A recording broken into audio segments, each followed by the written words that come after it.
Hi there, for this video I'm really in one of my favourite spots and I'll just give you a little twirl around the area so you can see the view I've got.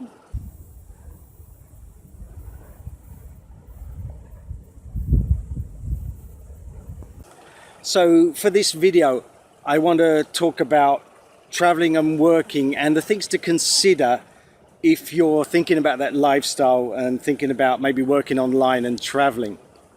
I actually took probably 5 years to come to the decision to do this. This was 27 years ago. I left in 1990. And one of the big things was my family's reaction. My father really didn't think it was a good idea. When I left, I'd been working for the same company for 11 years.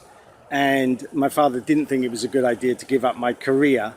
Whereas my aunt said, yeah, go for it. You've only got one life. Just live it, have some adventure and enjoy it. So you do get those kind of really varied opinions on whether you should do it or not. And that's why if it had gone wrong and I'd had to come back, then it really wouldn't have been good. So I wanted to really make sure it was going to work before I went. I think if you just go for a year or something like that and then come back 6 months, 1 year, you do everything, you get it out of your system, and then you come back and you want to carry on your career, then I think it's fine. And if you're doing something maybe self-employed, then it's no problem whatsoever. But if you do go for longer, then I think it's difficult to come back, because the first thing is to get a job, they're going to think, oh, you're going to go off again, and you've got to convince them that you're not. And the second thing, once you get all this in your system, the traveling and the living a varied life, doing what you want when you want, it's so difficult to go back to a 9 to 5.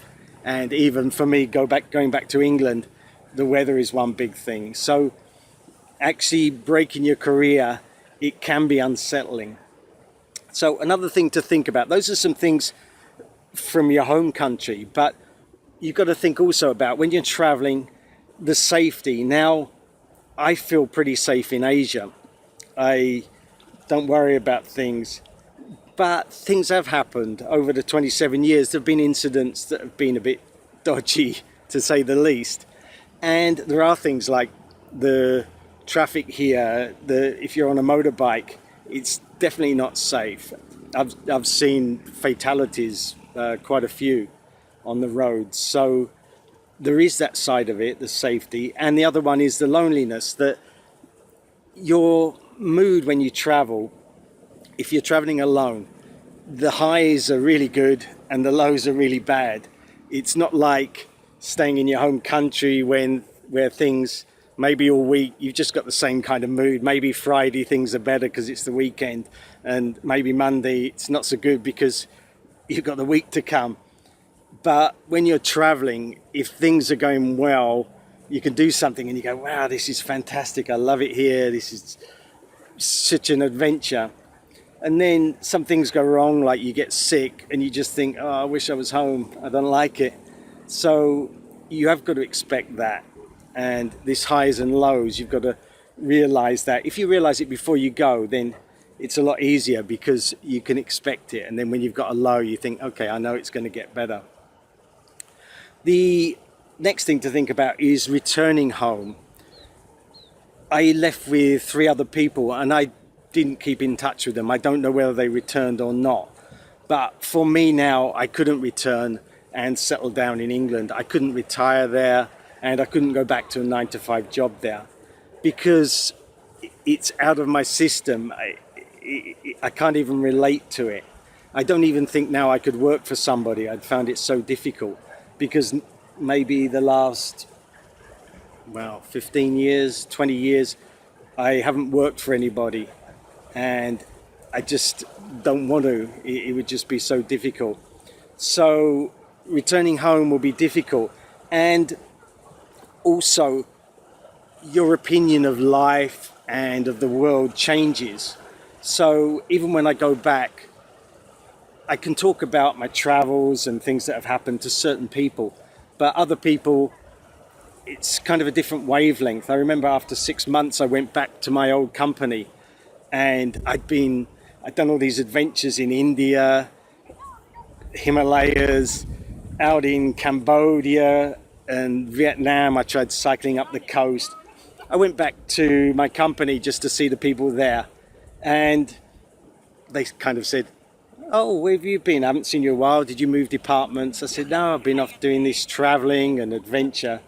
And they said, "Oh, okay. Anyway, I've been doing this." Not interested whatsoever. Some people will be, but maybe 80% won't be. So you've got to expect that as well. And the other thing, if you do travel for a long time, like now, me, 27 years, it's actually difficult to settle down anywhere. I did know this. I read a book by I forget the name now. Anyway, it was called Jupiter's Travels, Ted Simon. And he explained there, he'd traveled around the world for about 3 or 4 years. And he explained that once he did that, he couldn't settle down. He couldn't settle down back in England, but he couldn't settle down anywhere. He went to America in the Wild West somewhere, and he couldn't even settle down there. So you have got to expect that as well. So anyway, these are just some things to consider if you're thinking about working and traveling, maybe as a digital nomad, or to work in one country and then travel, make some money and travel somewhere else.